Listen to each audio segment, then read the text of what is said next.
Tinda po ba kayo dyan na balot? Sumasakit kasi ang tiyan ko at nauutot. Napansin niyo ba kung nasaan si paring Boyet? Ilang araw niya na kasi akong kinukulit. Pagbilhan niyo nga din po ako ng pangahit, masyado na kasing mahaba ang bigote. Tanginang kamote, tanginang bigote, ayoko nang kumain ng tsokolate.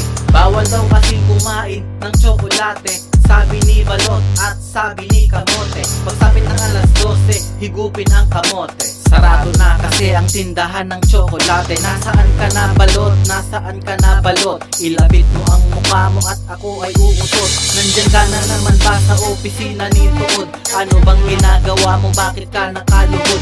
Pinaliligaya mo na naman ba si Tuod? Pag nalaman yan ni Boyet, ikaw ay malalagot. Tanginang kamote, tanginang bigote, bawal daw kasing kumain ng tsokolate.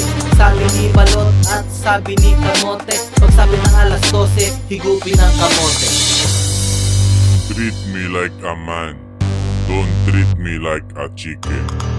Nobody better than me.